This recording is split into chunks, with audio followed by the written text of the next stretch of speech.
Hey guys, welcome to my YouTube channel Science Guru. तो start करते हैं आज की नई वीडियो। आज हम करेंगे पार्ट 1 चैप्टर 2 बायोलॉजिकल क्लासिफिकेशन, और ये नीट के पॉइंट ऑफ एस्पेक्ट से बहुत ज़्यादा इंपॉर्टेंट है। तो स्टार्ट करते हैं। और मेरी जो भी वीडियो यहाँ पे fully NCERT based as per NEET pattern आपको एमसीक्यूज़ देखने को मिलेंगे। स्टेटमेंट बेस्ड क्वेश्चन आपको होंगे, ठीक है। टॉपिक वाइज क्वेश्चन हम करेंगे जैसे कि सीक्वेंस उनका बना रहे, ठीक है। और आज हम डिस्कस करेंगे किंगडम मोनेरा, ठीक है। तो स्टार्ट करते हैं। तो एक और बात, ठीक है, मतलब हमारा कंपटीशन किसी और के साथ नहीं है, मतलब हमारा कंपटीशन खुद के साथ है। खुद को मिरर में देखो, ठीक है, और पहचानो। मतलब दुनिया में तो हमारा कंपटीशन है ही नहीं, हमारा कंपटीशन खुद के साथ है। हम खुद से लड़ाई लड़ रहे हैं, किसी और के साथ लड़ाई हमारी है ही नहीं। तो स्टार्ट करते हैं। यहाँ पे क्वेश्चन नंबर फर्स्ट है, who discovered 5K system of classification, ठीक है। तो 5K यहाँ पे मतलब है 5 किंगडम क्लासिफिकेशन ऑफ क्लासिफिकेशन किसने दी थी। तो ऑप्शन 1 है एरिस्टोटल, लिनियस, RH विटेकर या हैकल। तो मैं यहाँ पे बता दूँ कि एरिस्टोटल ने 2K सिस्टम ऑफ क्लासिफिकेशन दी थी, ठीक है, जिसने मॉर्फोलॉजिकली आइडेंटिकल किया था कि एनिमल्स को जिसका रेड ब्लड सेल है उसको इनेमिया बोल दिया, और जिनमें रेड ब्लड सेल है नहीं है, ठीक है, जिनका रेड ब्लड नहीं है तो उनको अनेमिया बोल दिया, ठीक है। और लीनियस ने दिया था प्लांट्स और एनिमल्स को, इसने अलग अलग कर दिया था, ठीक है, मॉर्फोलॉजिकली बेसिस पे। और प्लांट्स को शर्ब, हर्ब और ट्रीज़ में, स्मॉल ट्रीज़ में डिफ्रेंशिएट कर दिया था।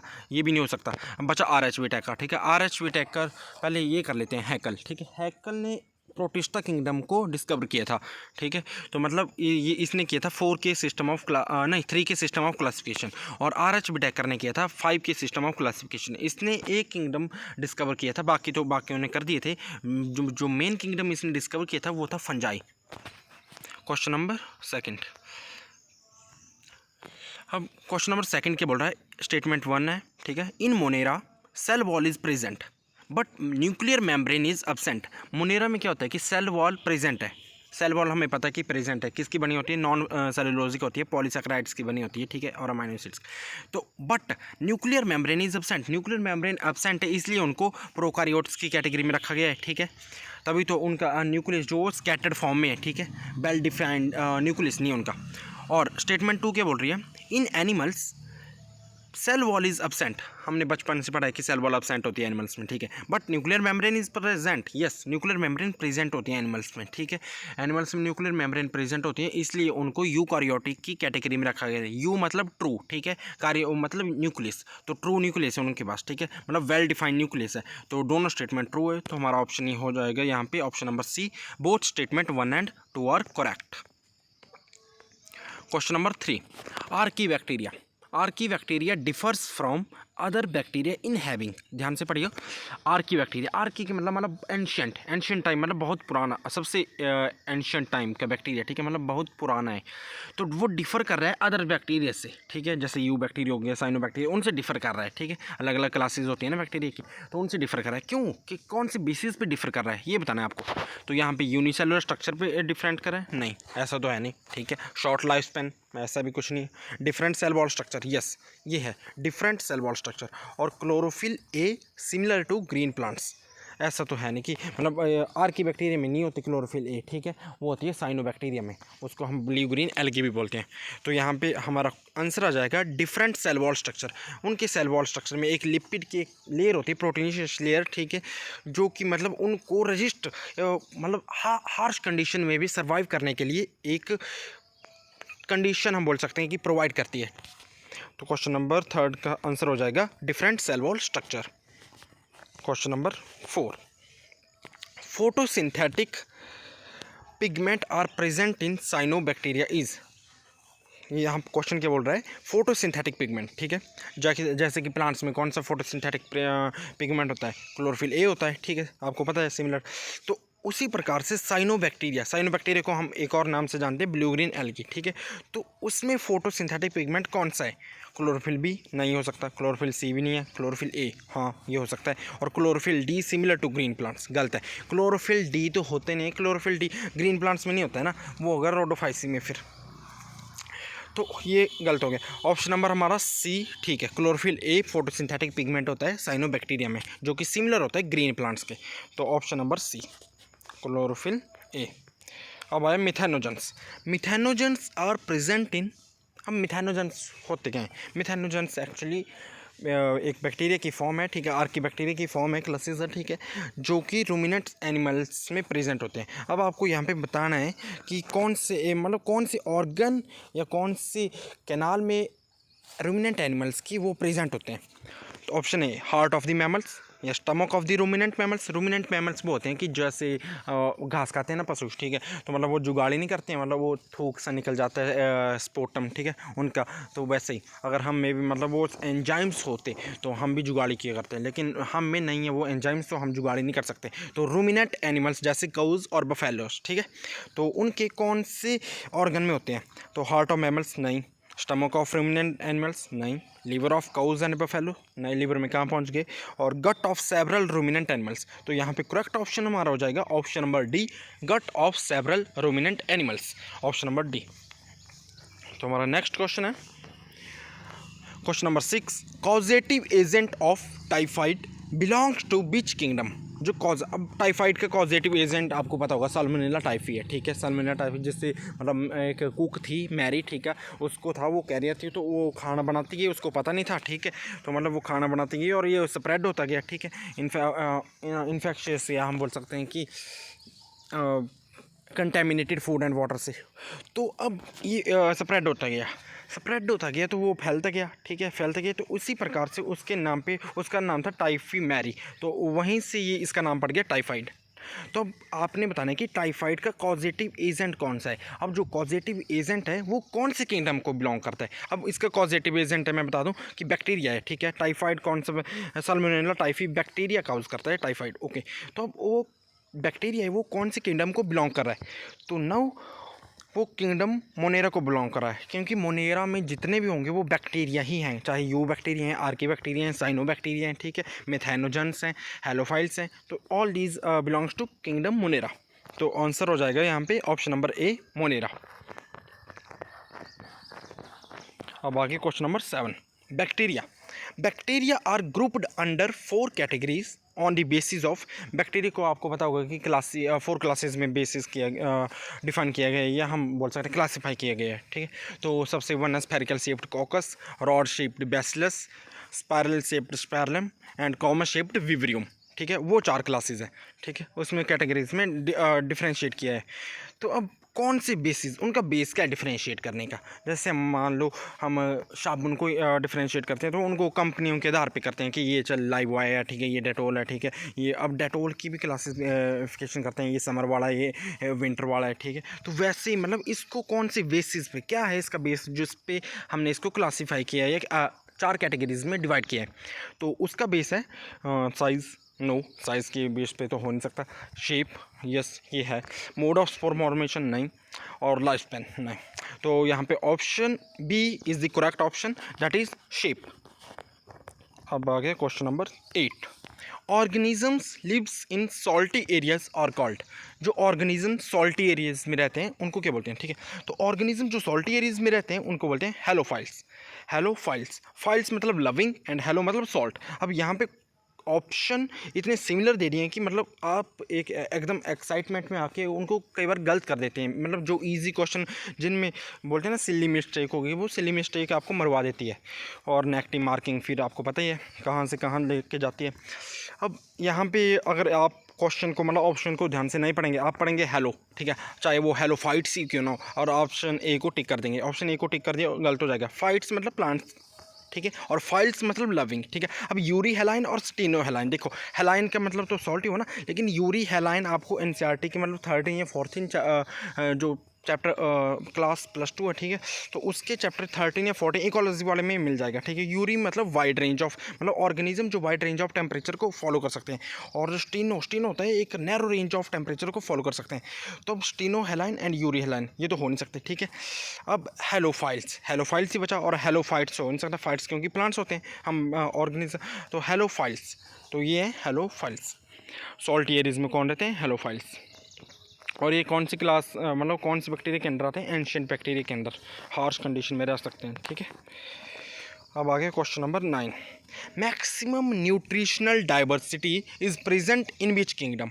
अब जो मैक्सिमम न्यूट्रिशनल डाइवर्सिटी मतलब ये कौन से बेसिस पे क्वेश्चन पूछा है, एक बेसिस पे क्वेश्चन पूछा है। अगर आपको एनसीईआरटी का टेबल याद हो, ठीक है, बायोलॉजिकल क्लासिफिकेशन वाला, जिसमें हमने 5 किंगडम में उनको क्लासीफाई किया है, ठीक है, वो उसमें सेल टाइप है, सेल ऑर्गेनाइजेशन है, बॉडी ऑर्गेनाइजेशन है, फिर मोड ऑफ न्यूट्रिशन है और सेल वॉल है उसकी, ठीक है।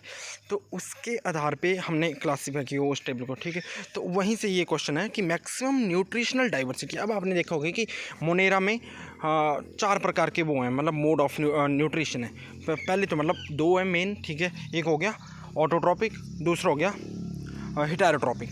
अब ऑटोट्रॉपिक में भी 2 हैं, एक तो फोटो ऑटोट्रॉपिक जो सब में होता है और कीमो ऑटोट्रॉपिक, ठीक है। फोटो ऑटोट्रॉपिक वो चीज़ हुई जैसे फोटो मतलब लाइट, ट्रॉपिक मतलब न्यूट्रिशन, ठीक है, जो कि मतलब अपना भोजन लाइट की मदद से बना ले, मतलब सन की हेल्प से। और कीमो मतलब वो कुछ इनऑर्गेनिक सब्सटेंसेस से अपनी एनर्जी को प्रोवाइड कर रहे हैं डायरेक्टली और इनडायरेक्टली, मतलब सन पे डिपेंड नहीं है, वो इनऑर्गेनिक सब्सटेंसेस पे डिपेंड है, जैसे नाइट्रेट, नाइट्राइट्स, ठीक है। इनको कन्वर्ट करके वो अपना भोजन ले रहे हैं, तो वो हो गए कीमो ऑटोट्रॉप्स। अब आगे पैरासाइट नहीं, हेटेरोट्रॉप्स। हेटेरोट्रॉप्स में 2 चीज़ें होंगी, एक तो होंगी सेप्रोट्रॉप्स, ठीक है, and those are the parasites, ठीक है। अब सेप्रो आपको पता है कि डेड डिकेइंग ऑर्गेनिज्म पे वो फीड करते हैं, ठीक है, जैसे हम डिकम्पोजर्स बोल देते हैं उनको। और पैरासाइट अब पैरासाइट भी 2 प्रकार के हुए, एक्टोपैरासाइट और एंडोपैरासाइट। एक्टोपैरासाइट मतलब जो बाहर है, ठीक है, और एंडोपैरासाइट मतलब जो अंदर पैरासाइट है, ठीक है। अब पैरासाइट आप एग्जांपल ऐसे ले लो, ब्लड सकिंग लीच है तो वो एक्टोपैरासाइट है। और अगर हम बोल सकते हैं कि एंडोपैरासाइट मतलब वो inside the blood, inside the body होगा वो, ठीक है। तो ये आगे अब तो मैक्सिमम न्यूट्रिशनल डाइवर्सिटी किस में होगी, अब वो किंगडम मोनेरा। अब दूसरों में क्यों नहीं है, दूसरों में क्योंकि प्रोटिस्टा में एक चीज़ मिसिंग है, कीमो ऑटोट्रॉप्स प्रोटिस्ट में नहीं है मोड ऑफ न्यूट्रिशन। और फंजाई में सारे हेटेरोट्रॉप्स हैं, प्लांट्स में सारे मतलब कुछ हैं मतलब कीमोटोट्रॉप्स फिर भी नहीं है, बड़े कम है वहाँ पे, ठीक है। तो अब एनिमल्स फिर हेटेरोट्रॉप्स। एनिमल्स में एक और आ जाता है होलोजोइक न्यूट्रिशन, ठीक है। तो मतलब जो भी मैक्सिमम डाइवर्सिटी है जिसमें सभी प्रकार के organisms mode of nutrition follow कर रहे हैं, तो वो हो जाएगा किंगडम मोनेरा। तो यहाँ पे करेक्ट ऑप्शन है किंगडम मोनेरा। अब आगे question number 10, which organism do not derive energy directly or indirectly from sun। अब कौन से ऑर्गेनिज्म है, अभी मैंने बताया कि मतलब कुछ ऑर्गेनिज्म है जो सन पे डिपेंड नहीं करते अपना भोजन बनाने के लिए, मतलब अपने न्यूट्रिशन के लिए। तो जैसे फोटो ऑटोट्रॉप है, तो वो तो टोटली मतलब फोटो ऑटोट्रॉपिक बैक्टीरिया या फोटोसिंथेटिक है, ठीक है। तो मतलब वो तो टोटली सन पे डिपेंड कर रहा है ना, अगर लाइट नहीं होगी उसके मतलब फूड वो प्रिपेयर ही नहीं कर सकता। एंड सिम्बायोटिक बैक्टीरिया, अब यहाँ पे symbiotic bacteria option number C. तो सिम्बायोसिस एक ऐसी प्रॉपर्टी होती है जैसे मैं तेरे को रहने के लिए घर दे रहा हूँ तो तुम मेरे को खाने के लिए भोजन देगा, ठीक है। मतलब मैं बदले में कुछ आपको दे रहा हूँ तो मतलब तुम भी बदले में मेरे को कुछ दोगे, ठीक है। म्यूचुअल बोल सकते हैं, म्यूचुअलिज्म, ठीक है, प्लस दोनों का फ़ायदा होगा जिसमें, ठीक है। और बोथ ए एंड बी तो हो नहीं सकता, ठीक है। सिम्बायोसिस अब दूसरे पे डिपेंड कर रहा है ना वो, ठीक है। अब सन पे मान लो फोटोट्रॉपिक है, सन से एनर्जी ले रहा है, ठीक है, तो वो भी डिपेंड कर रहा है। अब कीमोसिंथेटिक बैक्टीरिया डायरेक्टली या इनडायरेक्टली डिपेंड नहीं करते हैं सन पे, ठीक है। वो इनऑर्गेनिक फूड से, ये इनऑर्गेनिक सब्सटेंसेस से, नाइट्रेट, नाइट्राइट्स, अमोनिया, इनसे अपनी एनर्जी को एक्वायर करते हैं, ठीक है, पूरी करते हैं। तो यहाँ पे करेक्ट ऑप्शन हो जाएगा कीमोसिंथेटिक बैक्टीरिया। और ये क्वेश्चन भी बन सकता है कि मतलब कौन से ऐसे बैक्टीरिया हैं जो कि मतलब जैसे कीमोसिंथेटिक बैक्टीरिया किससे अपनी एनर्जी ड्राइव करते हैं, ठीक है। तो वो करेक्ट आंसर हो जाएगा inorganic, not organic, inorganic substances. अब आगे क्वेश्चन, अब आपको होमवर्क क्वेश्चन दिए जाएंगे, ठीक है। मतलब आपने मतलब आपने अगर एनसीईआरटी पढ़ी है, ठीक है, अगर आपसे हो जाए तब भी अच्छा है, नहीं होंगे तो मैं कमेंट बॉक्स में मेंशन कर दूँगा आंसर, ठीक है। बाकी आप ट्राई करना। क्वेश्चन नंबर 11 है। अब ये बच्चे सोचते हैं कि मतलब इजी वे है, ठीक है, मतलब इजी क्वेश्चन है तो मतलब हो जाता है, कई बार सिली मिस्टेक के कारण गलत हो जाते हैं ऐसे सिंपल क्वेश्चन भी। अब यहाँ पे है सेल वॉल ऑफ प्लांट्स, ठीक है। अब सभी को पता है कि सेल वॉल ऑफ प्लांट्स क्या है, ठीक है, किससे बनी होती है। Cell wall of plants and fungi is made up of respectively. अब यहाँ पे रिस्पेक्टिवली वर्ड का मतलब है, ठीक है, रिस्पेक्टिवली मतलब पहले आपको प्लांट की सेल वॉल बतानी है फिर फंजाई की बतानी है। तो ऐसा नहीं कि पहले फंजाई की बता दी और प्लांट्स की बाद में, ठीक है, तो वो गलत हो जाएगा आंसर, ठीक है। चाहे आपने मतलब आपको पता है कि प्लांट्स की सेल वॉल जो है वो सेलुलोज से बनी होती है, ठीक है, और फंजाई की काइटिन से बनी होती है और पॉलीसैकेराइड्स की, ठीक है। तो ये बात है कि पहले आपको प्लांट्स की बतानी है सेल वॉल किससे बनी है और फिर फंजाई की रिस्पेक्टिवली बर्ड्स का यहाँ पे मीनिंग है, ठीक है। अगर ये नहीं लिखा होता ना तब आप बोल सकते हैं, किसी का भी सीक्वेंस अरेंज कर सकते थे। अब ऑप्शन है काइटिन एंड सेलुलोज। अब आपको पता है कि फंजाई की काइटिन से बनी होती है और प्लांट्स की सेलुलोज से, ठीक है। मतलब मैं क्यों बताऊँ, मतलब ये मैं डिस्कस कर देता हूँ, ठीक है। तो ये हो नहीं सकता। अब सेलुलोज एंड काइनेटिन। अब काइनेटिन प्रोटीन नाखून में होती है, हमारे हेयर्स में होती है, तो ये तो हो नहीं सकता यार। सेलुलोज एंड पॉलीसेक्राइड्स या फिर बोथ हैं ए एंड बी। तो इसका करेक्ट ऑप्शन आप बताइएगा कि कौन सा हो सकता है। और एक बात, फंजाई की जो सेल वॉल होती है वो काइटिन प्लस पॉलीसेक्राइड्स की से बनी होती है और प्लांट्स की सेलुलोज से। तो आप ऑप्शन बताना कि क्वेश्चन नंबर 11 का कौन सा ऑप्शन सही है कमेंट बॉक्स में, ठीक है, ताकि आपको पता चल सके कि मेरी कितनी प्रिपरेशन हो रही है। क्वेश्चन नंबर 12 पे चलते हैं अब, ठीक है। अब आ गया nostoc and anabaena are examples of. अब अगर आपने एनसीईआरटी बिल्कुल ध्यान से पढ़ी है ना, बिल्कुल इजी वे क्वेश्चन है ये, ठीक है। मतलब ऐसे हो जाएंगे देखते ही, बोलते हैं ना कि मतलब पलक झपकाई और क्वेश्चन हो गए, तो वैसे वाले क्वेश्चन नहीं है। तो नॉस्टॉक एंड एनाबीना, ठीक है, ये दोनों ही बैक्टीरिया हैं, ये बता देता हूँ मैं, ठीक है। किंगडम मोनेरा में आते हैं और किसके एग्जांपल है, आर्की बैक्टीरिया के हैं, ठीक है, साइनोबैक्टीरिया के हैं, रेड एल्गी के हैं, ये ब्लू ग्रीन एल्गी के हैं, या फिर बोथ ए एंड सी। तो करेक्ट ऑप्शन यहाँ पे क्या हो जाएगा तो आपको बताना है, ठीक है। और एक बार बता देता हूँ कि साइनोबैक्टीरिया को मैंने पहले ही बताया कि ब्लू ग्रीन एल्गी बोला जाता है, तो देख लेना ऑप्शन कौन सा सही है, ठीक है। और एक बात, नॉस्टॉक और एनाबीना मतलब बहुत हेल्प करते हैं। जैसे हम जहाँ पे राइस ग्रो करते हैं ना, धान की खेती होती है, वहाँ पे अगर नॉस्टॉक और एनाबीना छोड़ दें तो मतलब राइस की जो फसल होती है मतलब ज़्यादा हो जाती है, धान की वो प्रोडक्शन वो ज़्यादा अमाउंट में होगी। तो क्वेश्चन नंबर 12 का बता दीजिए आप कमेंट बॉक्स में। तो क्वेश्चन नंबर 13 चलते हैं। Choose the incorrect regarding mycoplasma. अब चूज़ द इनकरेक्ट, करेक्ट नहीं पूछा, यहाँ पे इनकरेक्ट पूछा है। तो they lack cell wall. Mycoplasma actually उसमें आते हैं मोनेरा में, किंगडम मोनेरा में। माइकोप्लाज्मा मतलब ये नॉन लिविंग सेल्स हैं, ठीक है, मतलब लिविंग ही सेल्स हैं, sorry, but without cell wall होते हैं। तो मैं बता देता हूँ।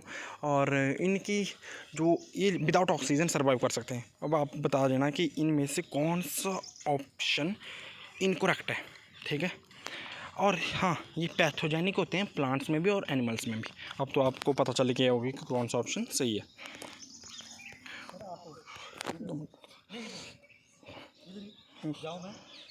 रुक जाओ 2 मिनट, आने दो ना सर को। Hope you enjoyed the video. Thanks for watching. Like, share and subscribe please. Created by Rahul Bhardwaj.